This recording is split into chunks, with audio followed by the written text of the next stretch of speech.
Wisdom of Solomon. Chapter 1. Love righteousness, ye that be judges of the earth. Think of the Lord with a good heart, and in simplicity of heart seek him. For he will be found of them that tempt him not, and showeth himself unto such as do not distrust him. For froward thoughts separate from God, and his power, when it is tried, reproveth the unwise. For unto a malicious soul wisdom shall not enter, nor dwell in the body that is subject unto sin. For the Holy Spirit of discipline will flee deceit, and remove from thoughts that are without understanding, and will not abide when unrighteousness cometh in. For wisdom is a loving spirit, and will not acquit a blasphemer of his words.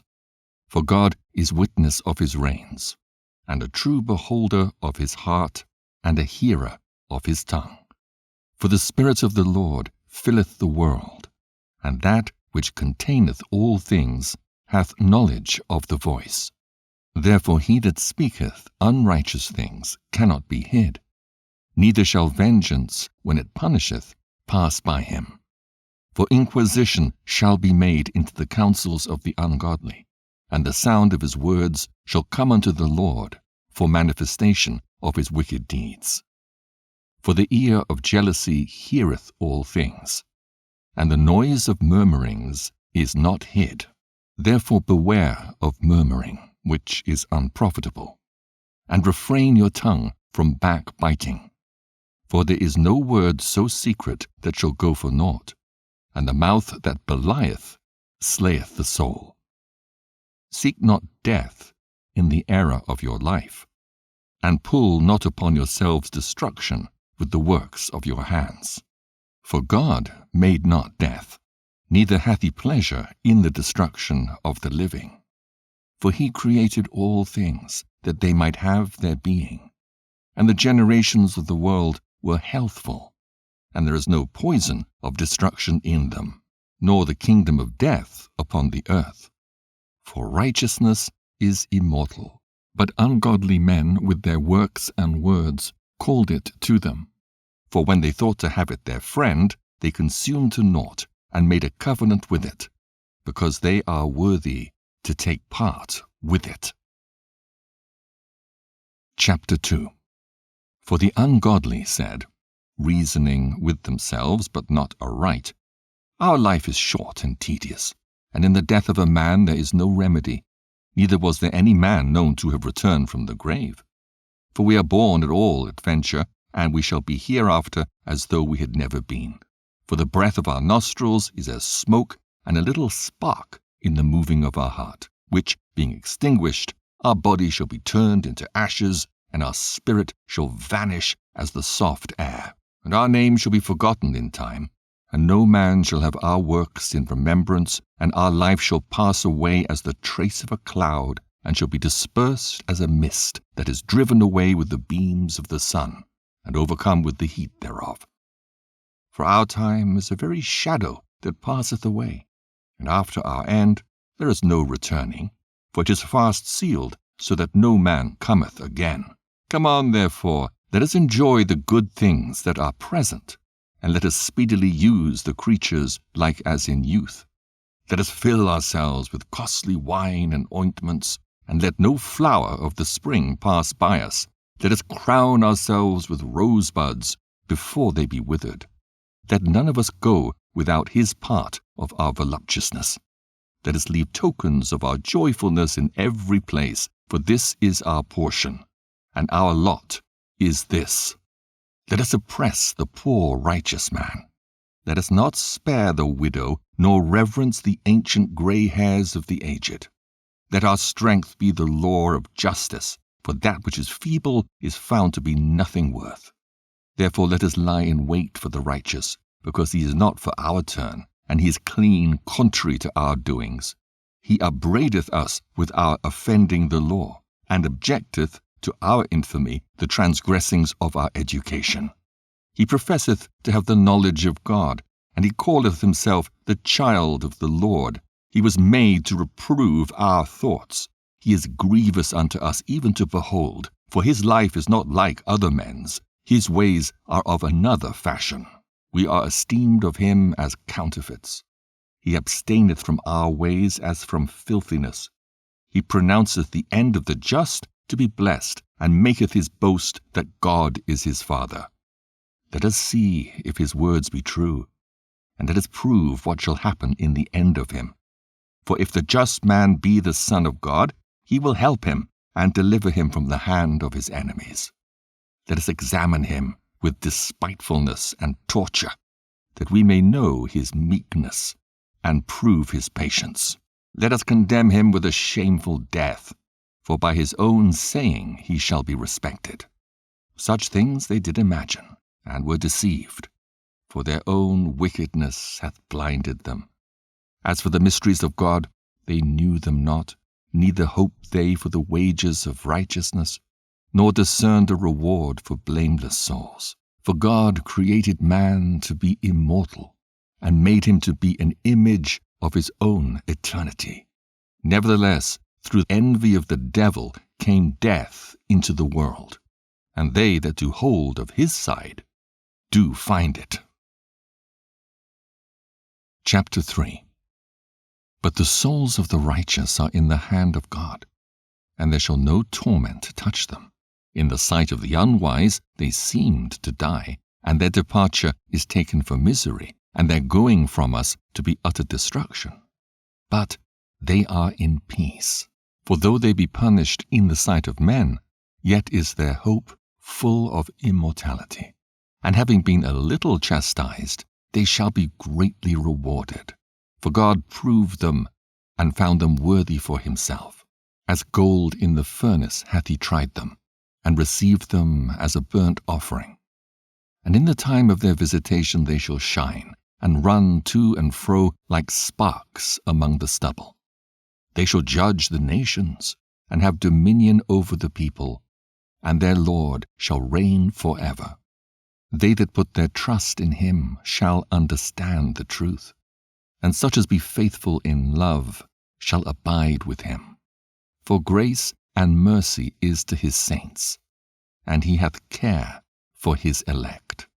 But the ungodly shall be punished according to their own imaginations, which have neglected the righteous and forsaken the Lord.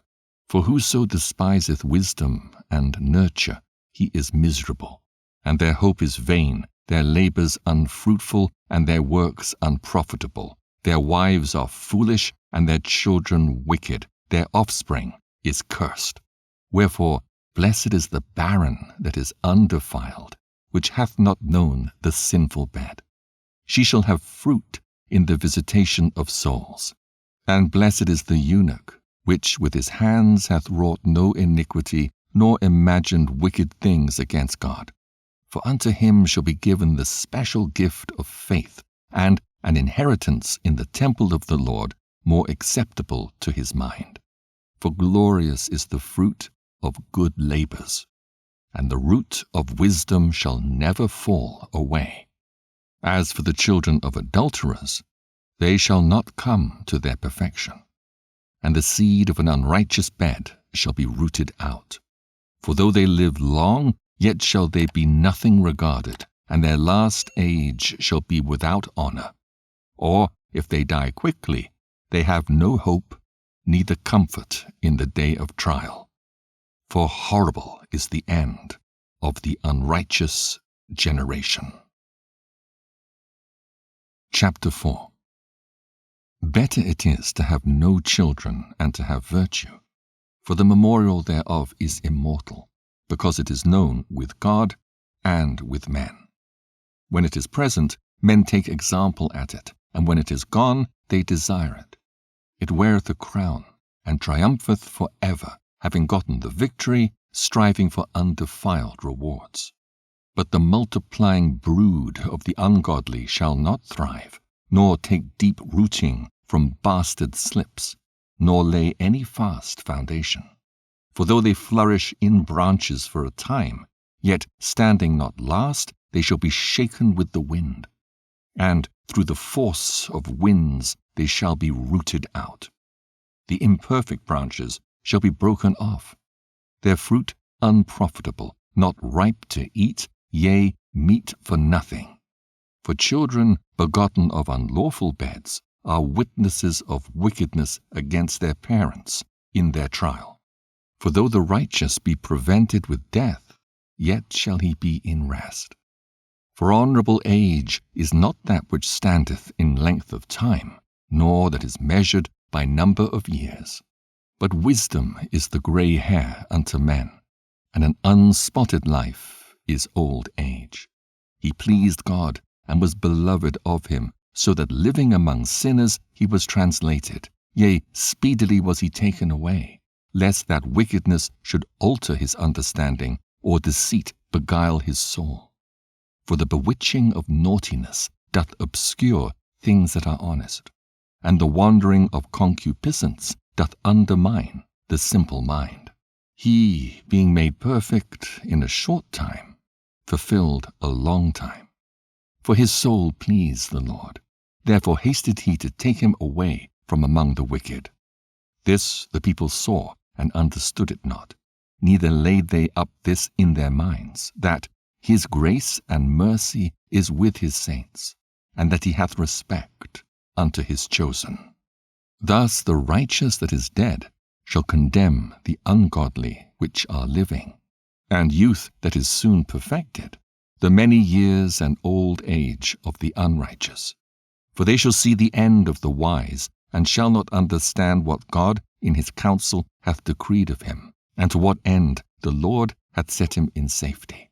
They shall see him and despise him. But God shall laugh them to scorn, and they shall hereafter be a vile carcass and a reproach among the dead for evermore. For he shall rend them and cast them down headlong, that they shall be speechless. And he shall shake them from the foundation, and they shall be utterly laid waste, and be in sorrow, and their memorial shall perish. And when they cast up the accounts of their sins, they shall come with fear, and their own iniquities shall convince them to their face. Chapter 5. Then shall the righteous man stand in great boldness before the face of such as have afflicted him, and made no account of his labors. When they see it, they shall be troubled with terrible fear, and shall be amazed at the strangeness of his salvation, so far beyond all that they looked for. And they, repenting and groaning for anguish of spirit, shall say within themselves, This was he whom we had sometimes in derision and a proverb of reproach. We fools accounted his life madness, and his end to be without honor. How is he numbered among the children of God, and his lot is among the saints? Therefore have we erred from the way of truth, and the light of righteousness hath not shined unto us, and the sun of righteousness rose not upon us. We wearied ourselves in the way of wickedness and destruction. Yea, we have gone through deserts where there lay no way. But as for the way of the Lord, we have not known it. What hath pride profited us? Or what good hath riches with our vaunting brought us? All those things are passed away like a shadow, and as a post that hasted by, and as a ship that passeth over the waves of the water, which, when it is gone by, the trace thereof cannot be found, neither the pathway of the keel in the waves.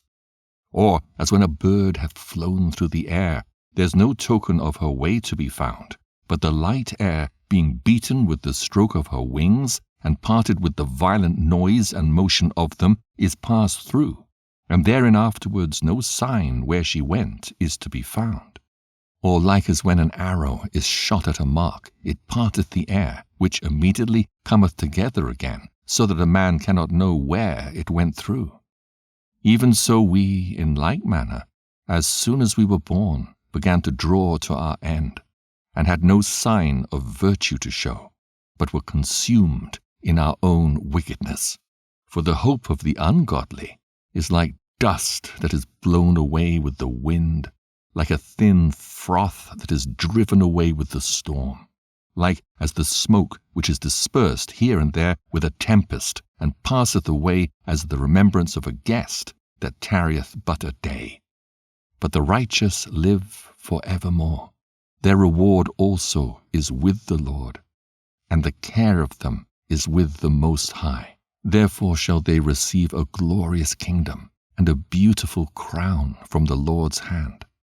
For with his right hand shall he cover them, and with his arm shall he protect them. He shall take to him his jealousy for complete armor, and make the creature his weapon for the revenge of his enemies. He shall put on righteousness as a breastplate, and true judgment instead of an helmet. He shall take holiness for an invincible shield. His severe wrath shall he sharpen for a sword, and the world shall fight with him against the unwise. Then shall the right-aiming thunderbolts go abroad, and from the clouds, as from a well-drawn bow, shall they fly to the mark. And hailstones full of wrath shall be cast out of a stone bow, and the water of the sea shall rage against them, and the floods shall cruelly drown them. Yea, a mighty wind shall stand up against them, and like a storm shall blow them away. Thus iniquity shall lay waste the whole earth, and ill-dealing shall overthrow the thrones of the mighty.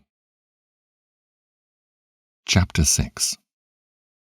Hear therefore, O ye kings, and understand. Learn, ye that be judges of the ends of the earth.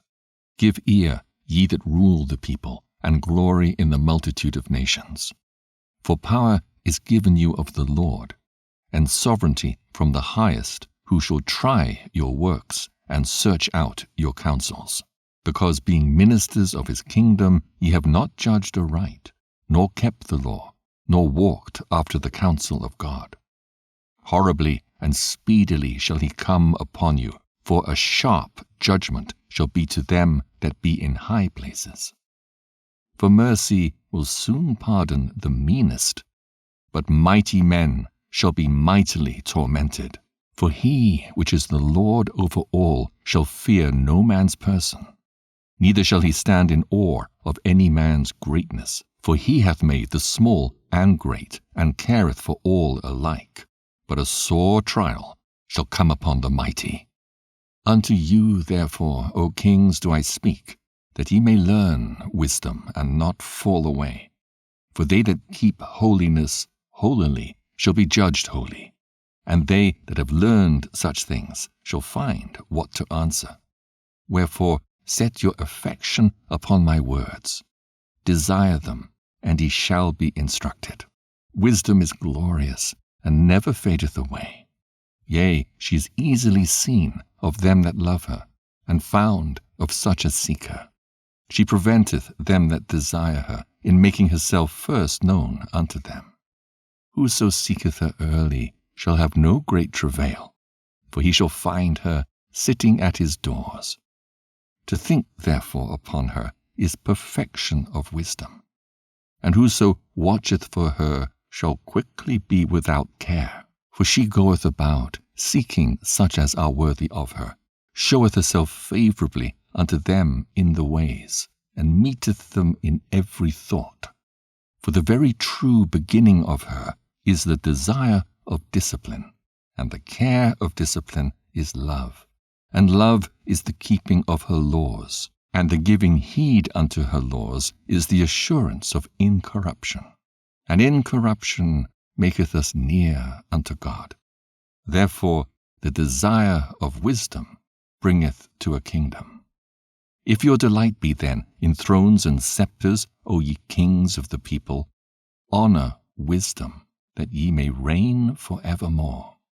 As for wisdom, what she is and how she came up, I will tell you, and will not hide mysteries from you, but will seek her out from the beginning of her nativity, and bring the knowledge of her into light, and will not pass over the truth.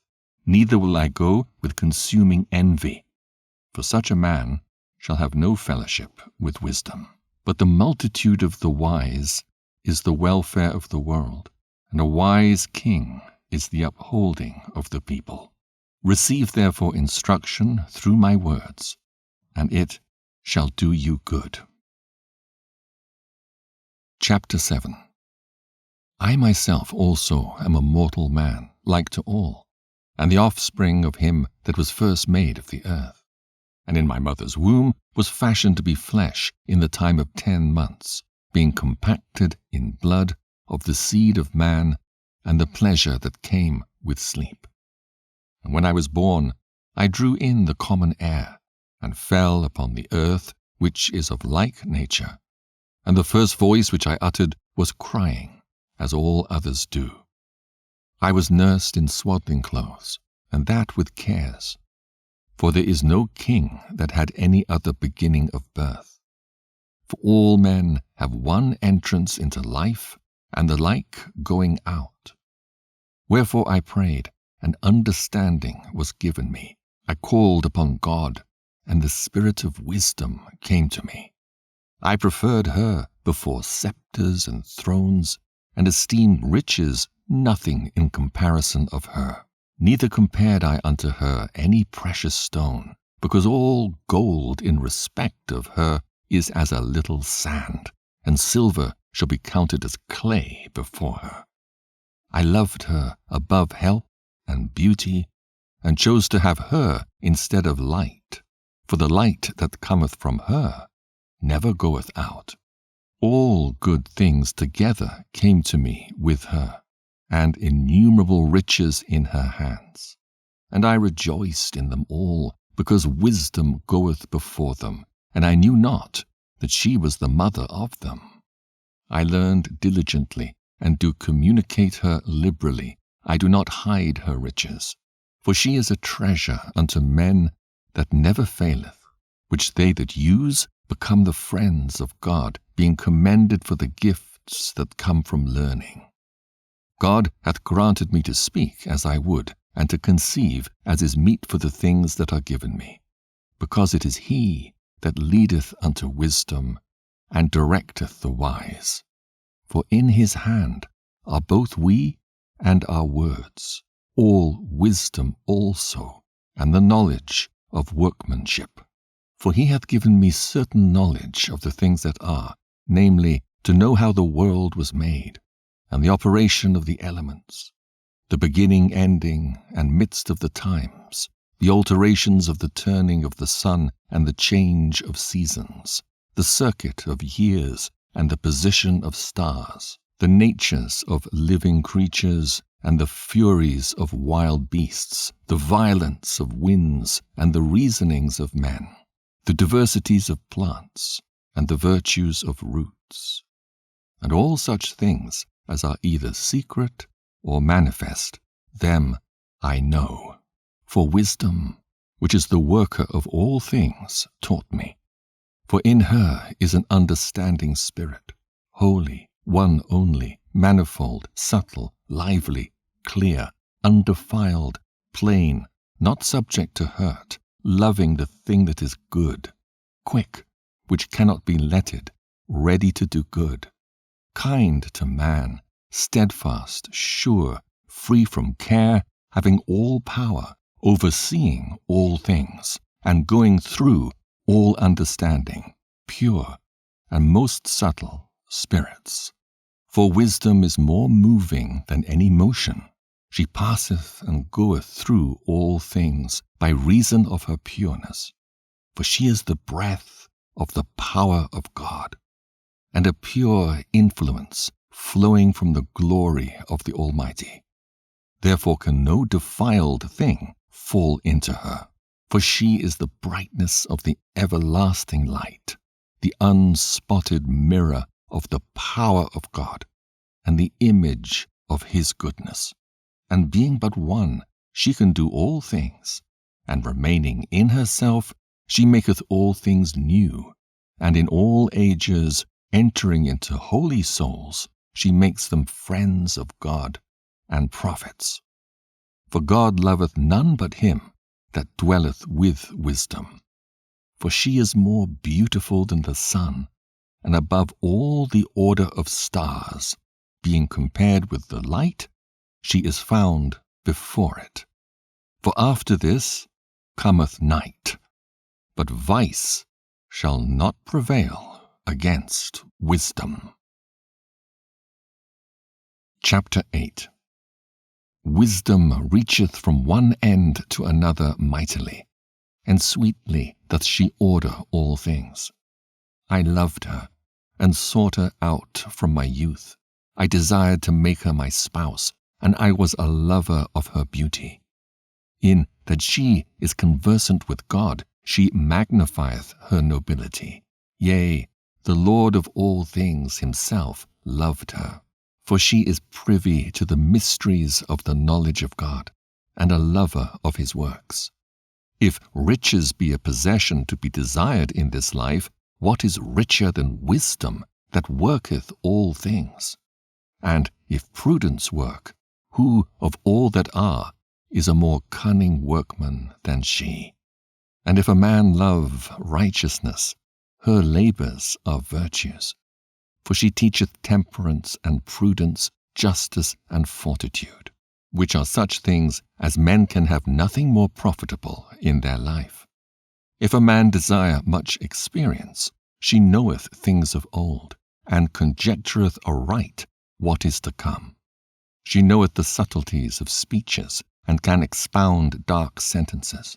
She foreseeth signs and wonders, and the events of seasons and times. Therefore I purpose to take her to me to live with me, knowing that she would be a counselor of good things, and a comfort in cares and grief. For her sake I shall have estimation among the multitude, and honor with the elders, though I be young. I shall be found of quick conceit in judgment, and shall be admired in the sight of great men. When I hold my tongue, they shall bide my leisure, and when I speak, they shall give good ear unto me. If I talk much, they shall lay their hands upon their mouth. Moreover, by the means of her I shall obtain immortality, and leave behind me an everlasting memorial to them that come after me. I shall set the people in order, and the nations shall be subject unto me. Horrible tyrants shall be afraid when they do but hear of me. I shall be found good among the multitude, and valiant in war. After I am come into mine house, I will repose myself with her. For her conversation hath no bitterness, and to live with her hath no sorrow, but mirth and joy.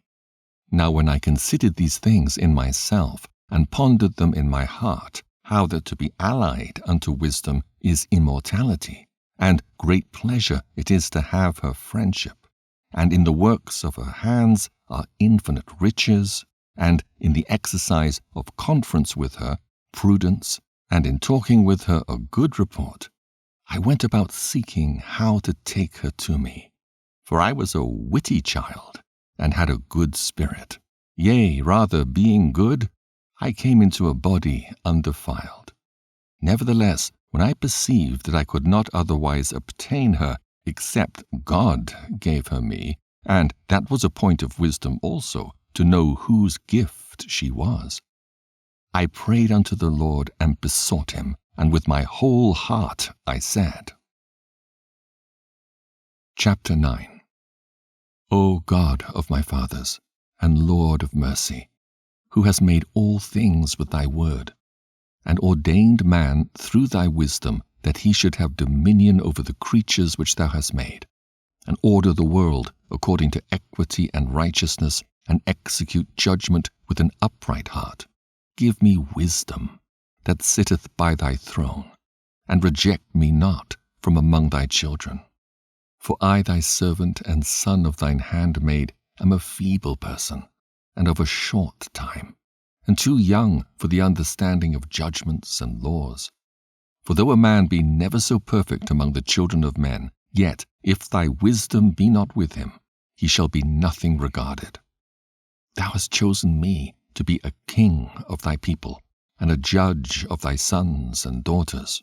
Thou hast commanded me to build a temple upon thy holy mount, and an altar in the city wherein thou dwellest, a resemblance of the holy tabernacle which thou hast prepared from the beginning. And wisdom was with thee, which knoweth thy works, and was present when thou madest the world, and knew what was acceptable in thy sight, and right in thy commandments. O send her out of thy holy heavens, and from the throne of thy glory, that being present she may labor with me, that I may know what is pleasing unto thee. For she knoweth and understandeth all things, and she shall lead me soberly in my doings, and preserve me in her power. So shall my works be acceptable, and then shall I judge thy people righteously, and be worthy to sit in my Father's seat. For what man is he that can know the counsel of God? Or who can think what the will of the Lord is? For the thoughts of mortal men are miserable, and our devices are but uncertain. For the corruptible body presseth down the soul, and the earthy tabernacle weigheth down the mind, that museth upon many things. And hardly do we guess aright at the things that are upon earth, and with labor do we find the things that are before us. But the things that are in heaven, who hath searched out? And thy counsel who hath known, except thou give wisdom, and send thy Holy Spirit from above? For so the ways of them which lived on the earth were reformed, and men were taught the things that are pleasing unto thee, and were saved through wisdom. Chapter 10. She preserved the first-formed Father of the world, that was created alone, and brought him out of his fall, and gave him power to rule all things. But when the unrighteous went away from her in his anger, he perished also in the fury wherewith he murdered his brother.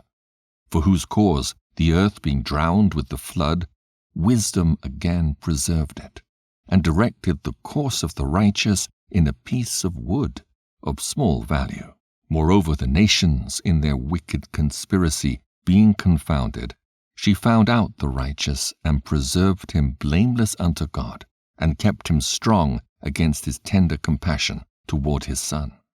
When the ungodly perished, she delivered the righteous man, who fled from the fire which fell down upon the 5 cities, of whose wickedness even to this day the waste land that smoketh is a testimony, and plants bearing fruit that never come to ripeness, and a standing pillar of salt is a monument of an unbelieving soul.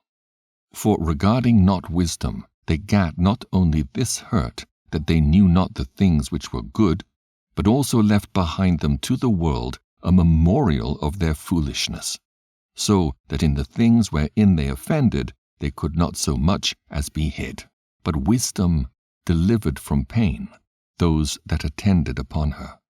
When the righteous fled from his brother's wrath, she guided him in the right paths, showed him the kingdom of God, and gave him knowledge of holy things, made him rich in his travels, and multiplied the fruit of his labors.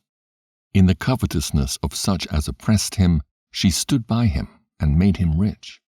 She defended him from his enemies, and kept him safe from those that lay in wait. And in a sore conflict she gave him the victory, that he might know that goodness is stronger than all. When the righteous was sold, she forsook him not, but delivered him from sin.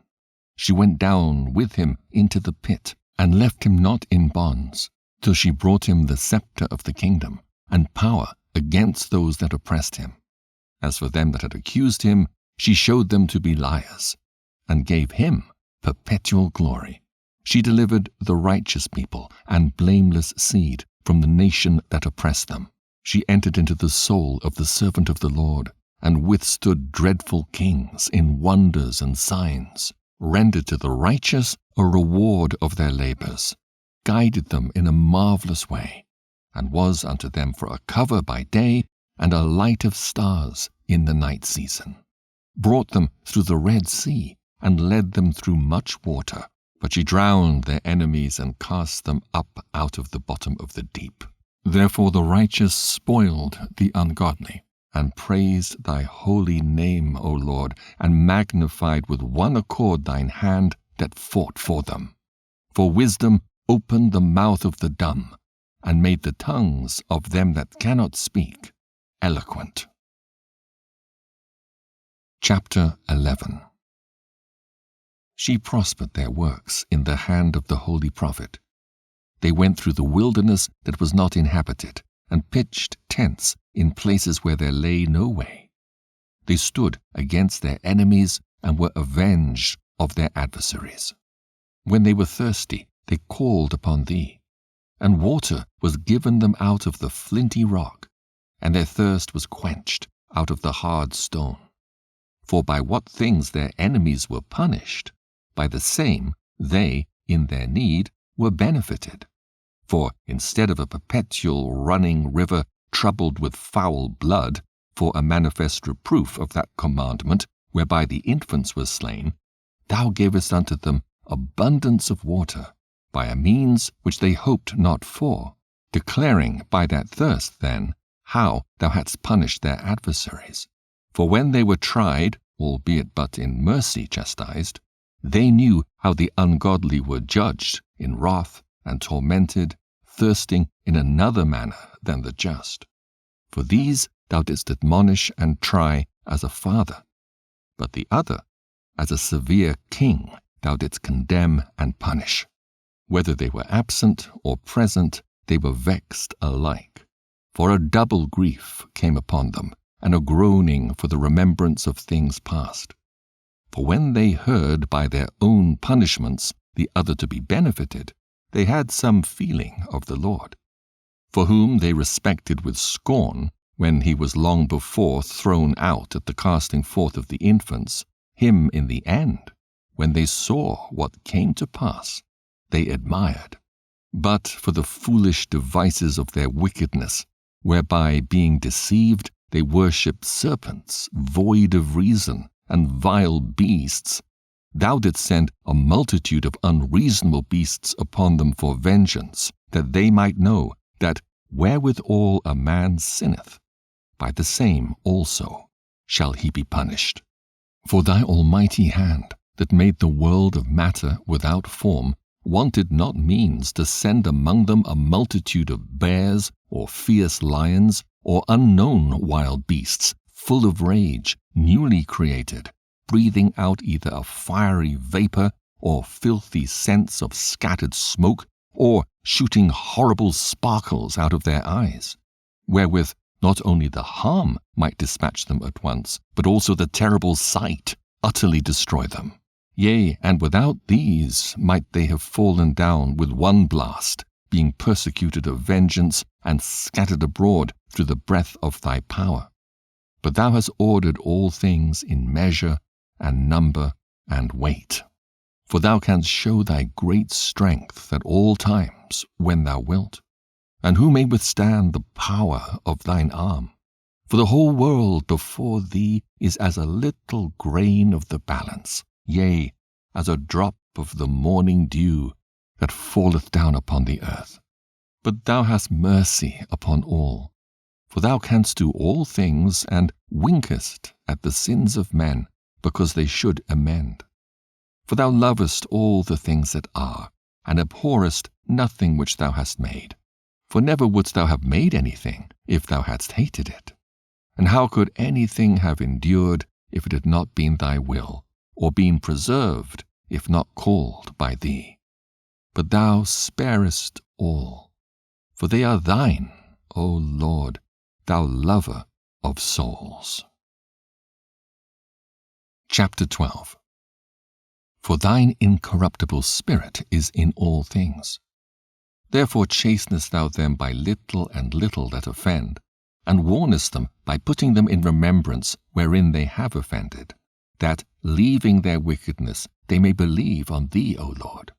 For it was thy will to destroy by the hands of our fathers both those old inhabitants of thy holy land, whom thou hatest for doing most odious works of witchcrafts and wicked sacrifices, and also those merciless murderers of children and devourers of man's flesh and the feasts of blood, with their priests out of the midst of their idolatrous crew, and the parents that killed with their own hands souls destitute of help, that the land, which thou esteemest above all other, might receive a worthy colony of God's children. Nevertheless, even those thou sparedst as men, and didst send wasps forerunners of thine host, to destroy them by little and little. Not that thou wast unable to bring the ungodly under the hand of the righteous in battle, or to destroy them at once with cruel beasts, or with one rough word. But executing thy judgments upon them by little and little, thou gavest them place of repentance, not being ignorant that they were a naughty generation, and that their malice was bred in them, and that their cogitation would never be changed. For it was a cursed seed from the beginning. Neither didst thou for fear of any man give them pardon for those things wherein they sinned. For who shall say, What hast thou done? Or who shall withstand thy judgment? Or who shall accuse thee for the nations that perish, whom thou made? Or who shall come to stand against thee, to be revenged for the unrighteous men? For neither is there any God but thou, that careth for all, to whom thou mightest show that judgment is not unright. Neither shall king or tyrant be able to set his face against thee for any whom thou hast punished.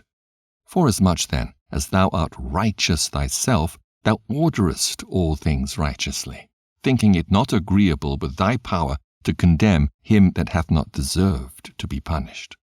For thy power is the beginning of righteousness, and because thou art the Lord of all, it maketh thee to be gracious unto all.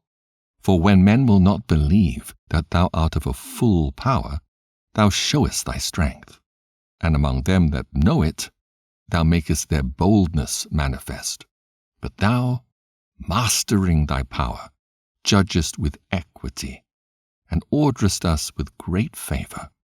For thou mayest use power when thou wilt, but by such works hast thou taught thy people that the just man should be merciful, and hast made thy children to be of a good hope, that thou givest repentance for sins. For if thou didst punish the enemies of thy children, and the condemned to death with such deliberation, giving them time and place whereby they might be delivered from their malice, with how great circumspection didst thou judge thine own sons, unto whose fathers thou hast sworn and made covenants of good promises.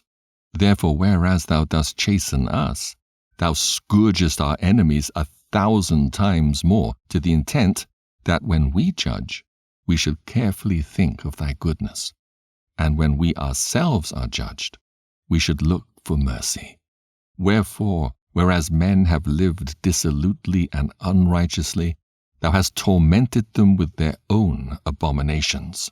For they went astray very far in the ways of error, and held them for gods, which even among the beasts of their enemies were despised, being deceived as children of no understanding.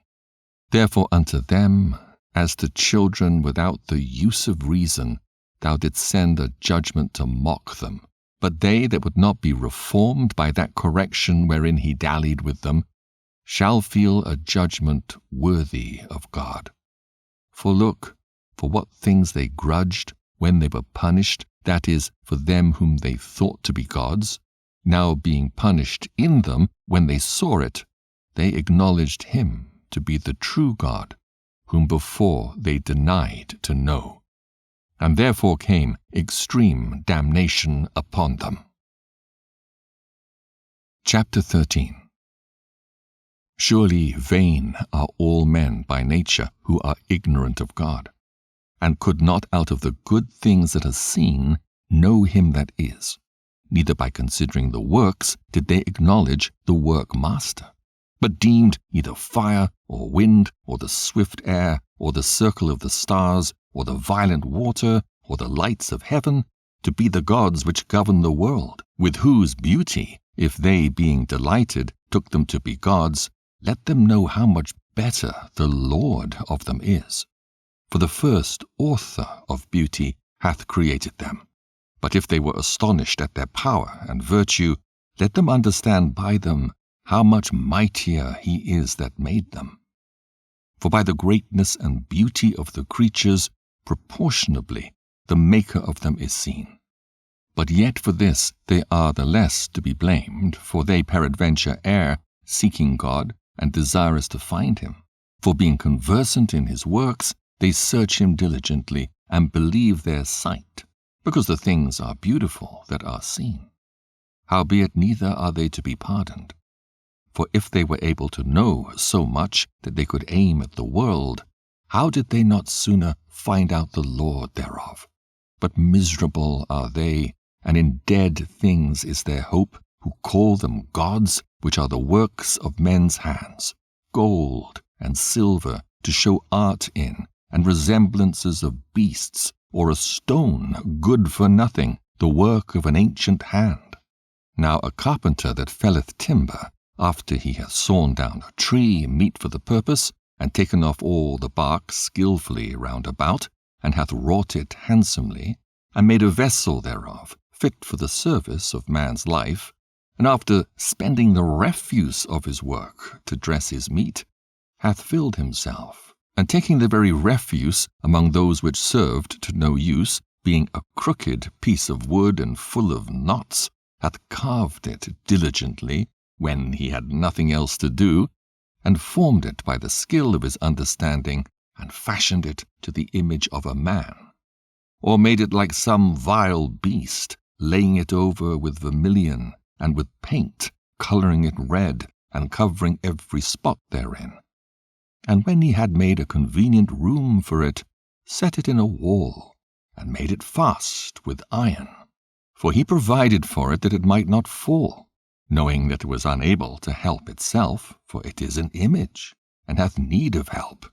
Then maketh he prayer for his goods, for his wife and children, and is not ashamed to speak to that which hath no life. For health he calleth upon that which is weak. For life prayeth to that which is dead. For aid humbly beseecheth that which hath least means to help.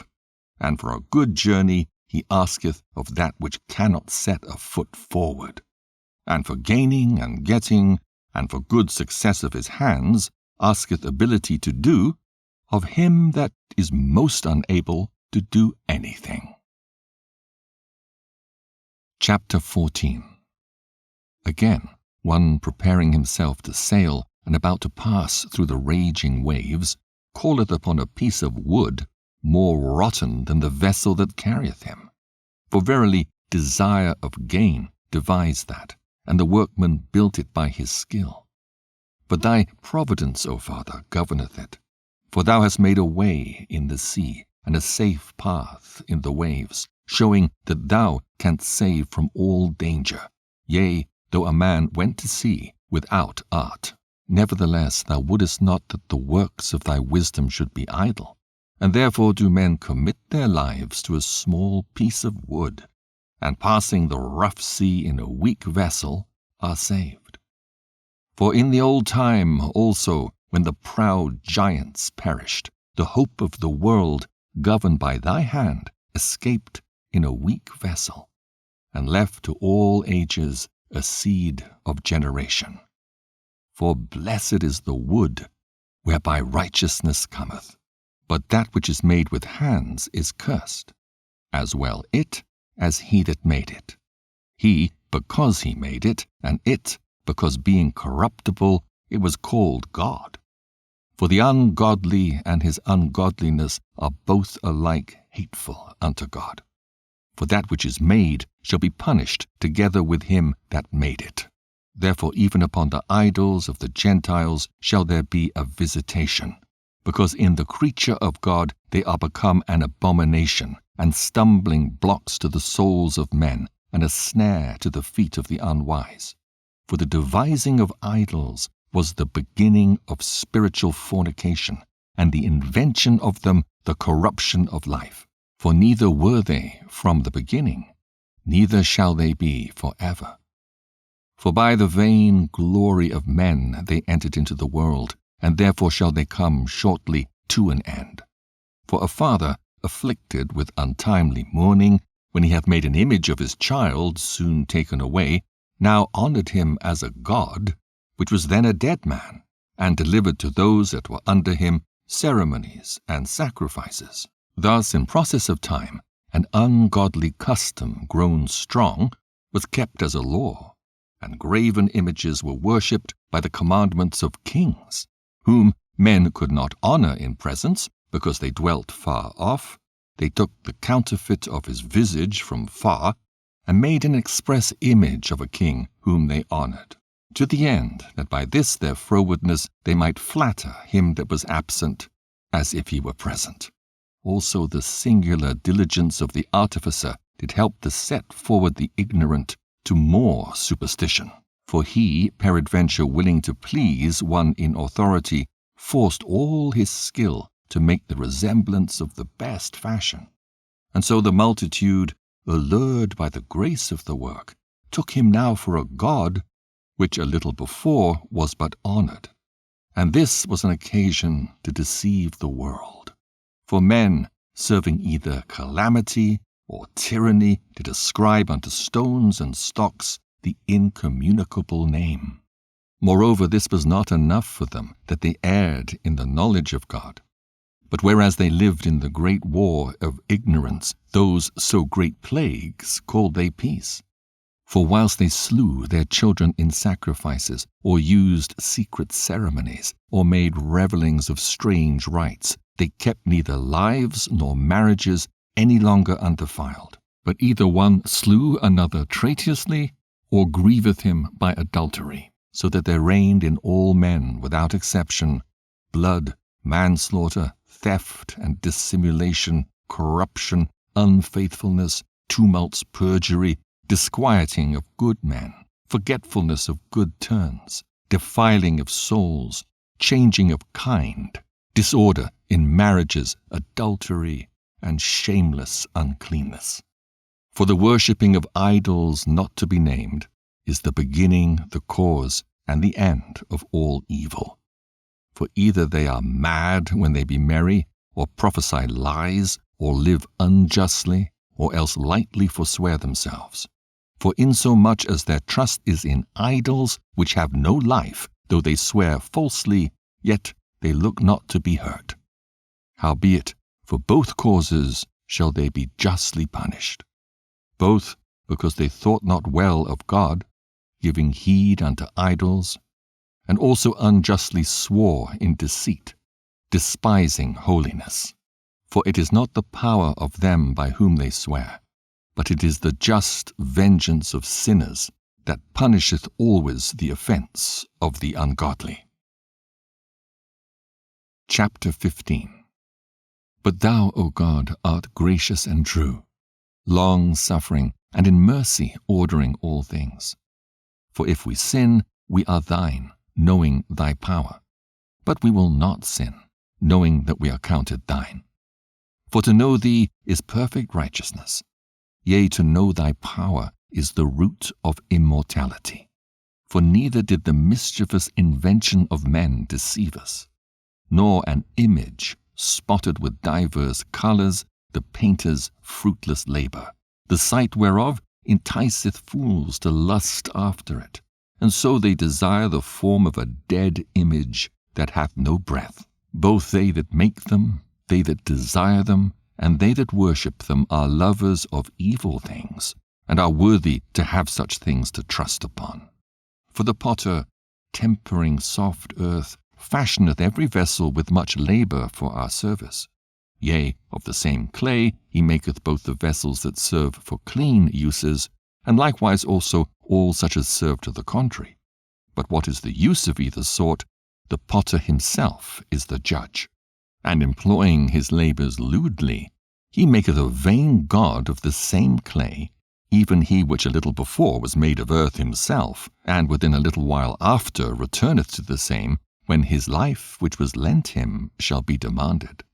Notwithstanding his care is, not that he shall have much labour, nor that his life is short, but striveth to excel goldsmiths and silversmiths, and endeavoureth to do like the workers in brass, and counteth it his glory to make counterfeit things.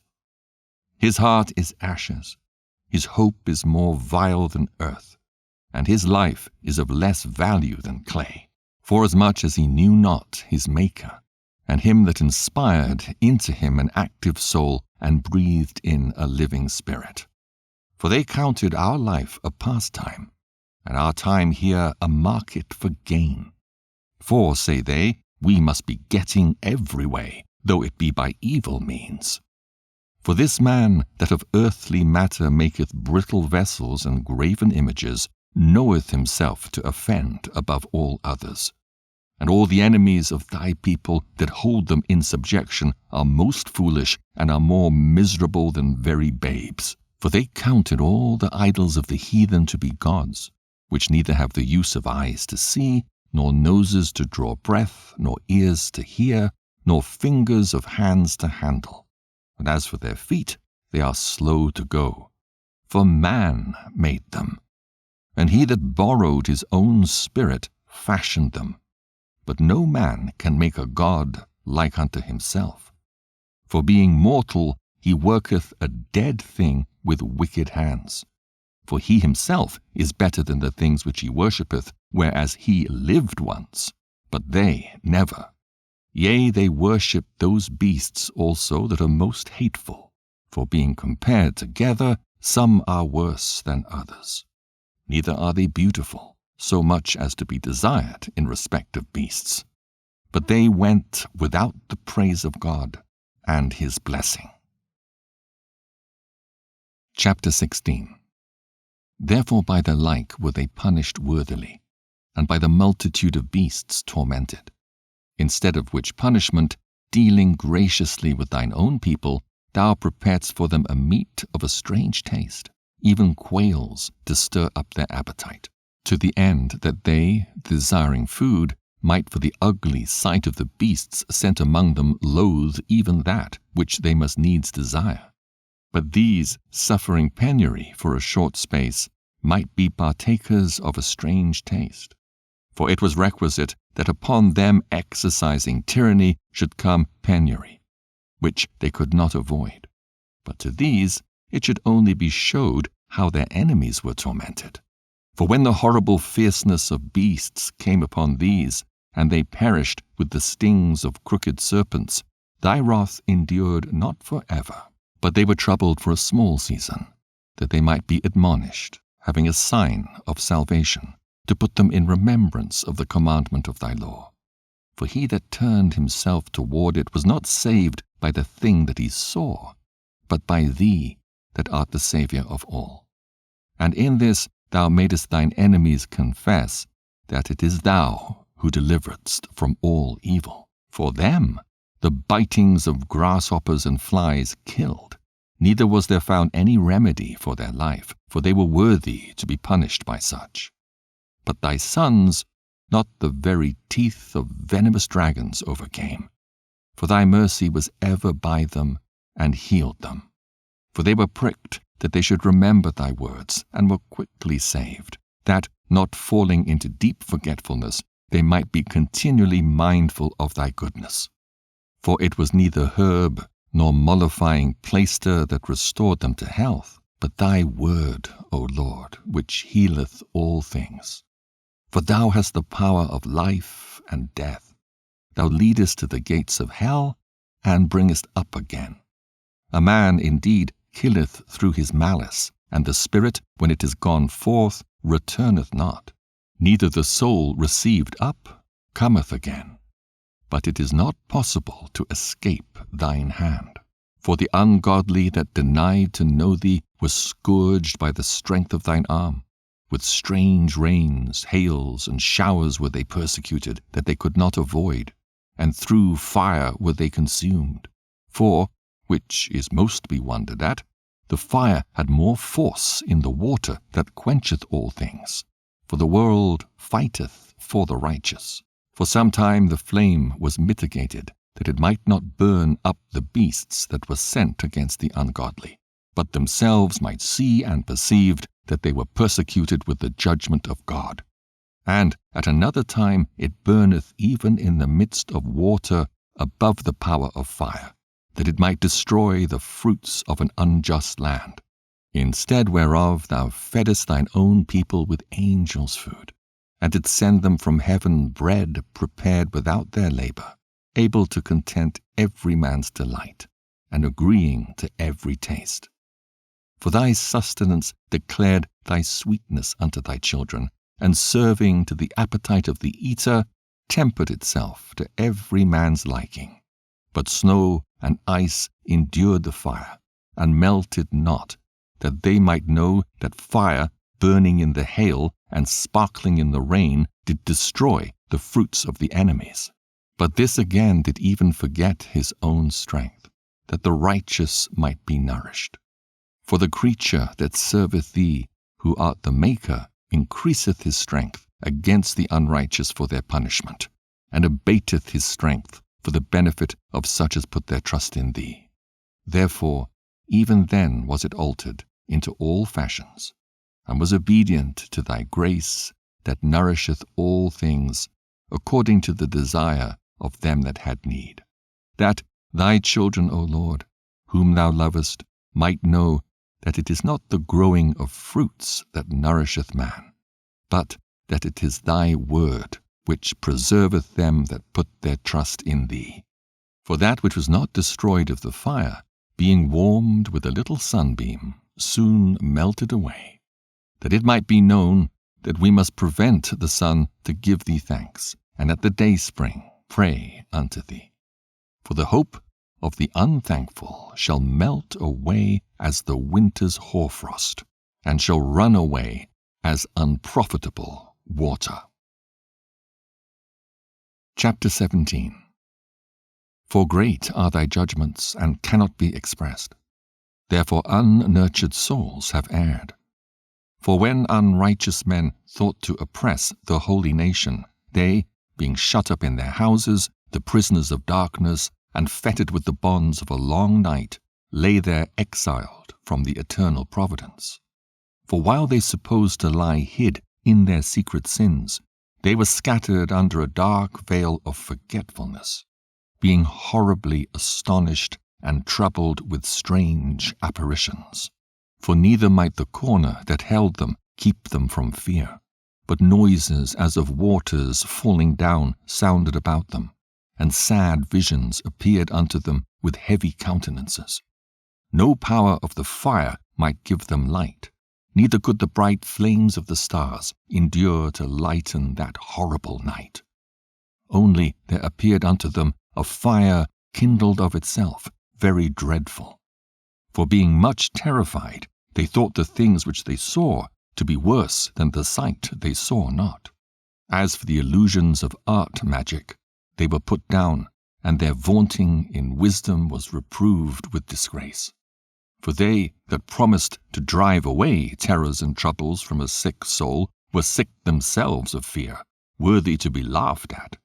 For though no terrible thing did fear them, yet being scared with beasts that passed by, and hissing of serpents, they died for fear, denying that they saw the air, which could of no side be avoided. For wickedness, condemned by her own witness, is very timorous, and being pressed with conscience, always forecasteth grievous things. For fear is nothing else but a betraying of the succours which reason offereth, and the expectation from within, being less, counteth the ignorance more than the cause which bringeth the torment. But they sleeping the same sleep that night, which was indeed intolerable, and which came upon them out of the bottoms of inevitable hell, were partly vexed with monstrous apparitions, and partly fainted, their heart failing them. For a sudden fear, and not looked for, came upon them. So then whosoever there fell down was straitly kept, shut up in a prison without iron bars. For whether he were husbandman or shepherd or a labourer in the field, he was overtaken, and endured that necessity which could not be avoided.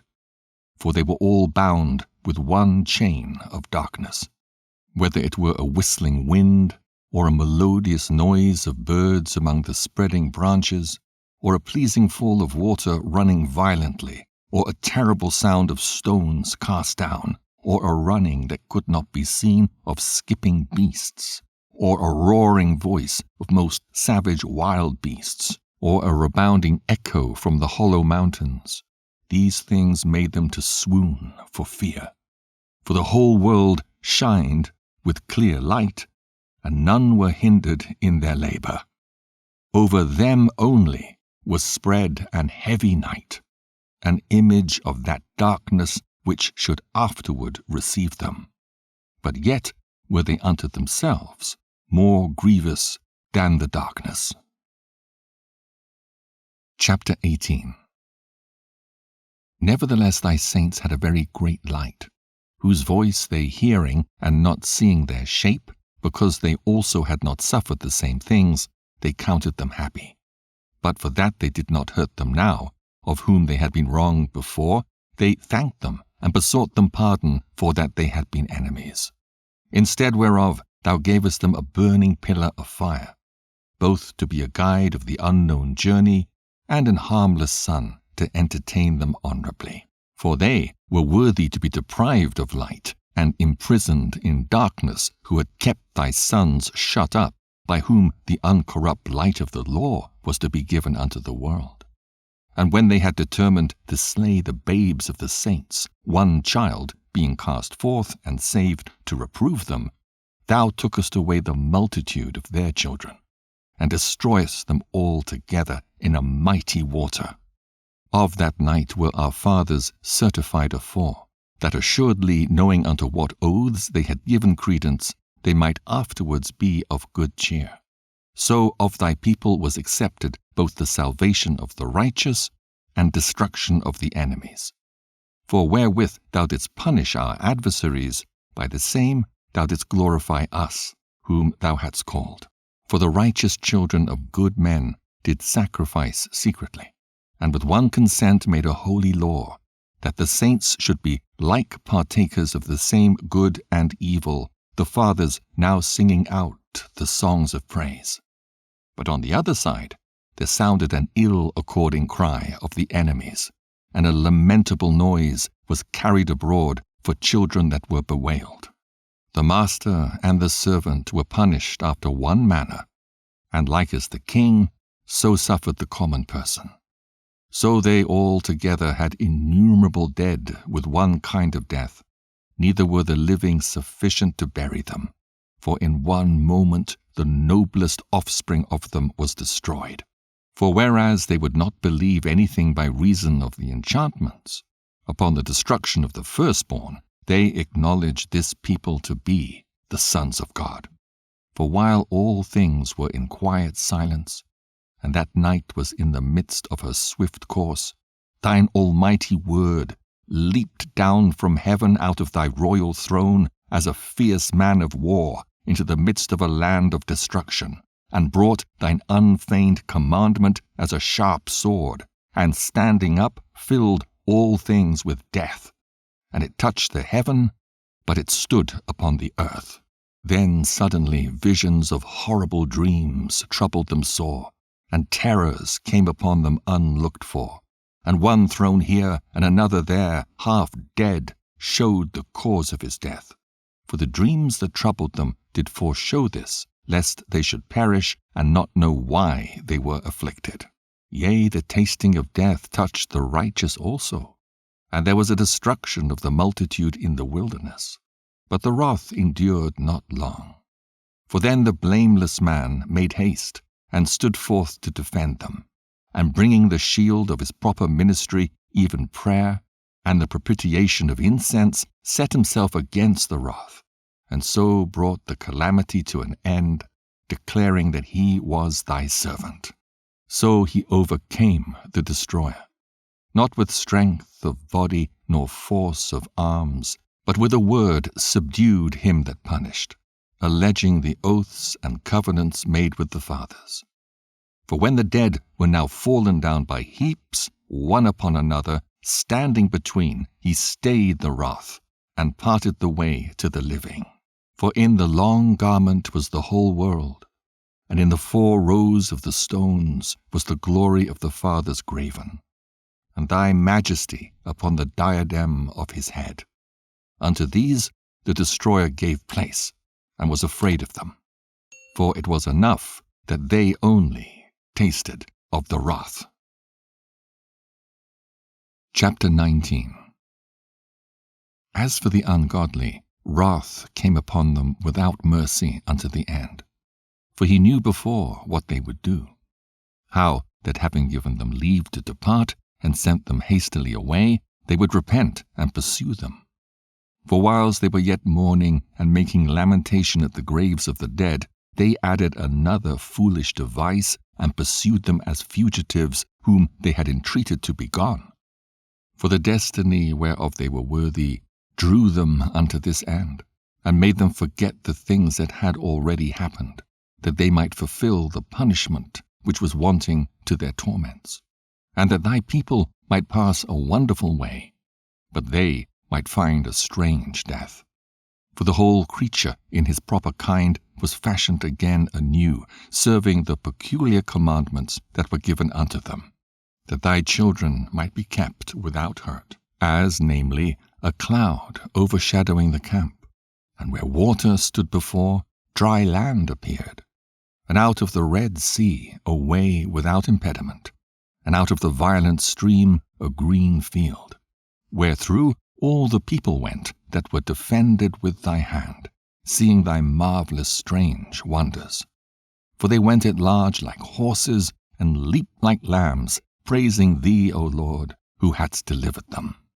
For they were yet mindful of the things that were done while they sojourned in the strange land, how the ground brought forth flies instead of cattle, and how the river cast up a multitude of frogs instead of fishes. But afterwards they saw a new generation of fowls, when, being led with their appetite, they asked delicate meats. For quails came up unto them from the sea for their contentment, and punishments came upon the sinners, not without former signs, by the force of thunders. For they suffered justly according to their own wickedness, insomuch as they used a more hard and hateful behavior towards strangers. For the Sodomites did not receive those whom they knew not when they came, but these brought friends into bondage that had well deserved of them. And not only so, but peradventure some respect shall be had of those, because they used strangers not friendly. But these very grievously afflicted them, whom they had received with feastings, and were already made partakers of the same laws with them. Therefore even with blindness were these stricken, as those were at the doors of the righteous man, when, being compassed about with horrible great darkness, every one sought the passage of his own doors. For the elements were changed in themselves by a kind of harmony, like as in a psaltery notes change the name of the tune, and yet are always sounds, which may well be perceived by the sight of the things that have been done. For earthly things were turned into watery, and the things that before swam in the water now went upon the ground. The fire had power in the water, forgetting his own virtue, and the water forgat his own quenching nature. On the other side, the flames wasted not the flesh of the corruptible living things, though they walked therein. Neither melted they the icy kind of heavenly meat that was of nature apt to melt. For in all things, O Lord, thou didst magnify thy people and glorify them. Neither didst thou lightly regard them, but didst assist them in every time and place.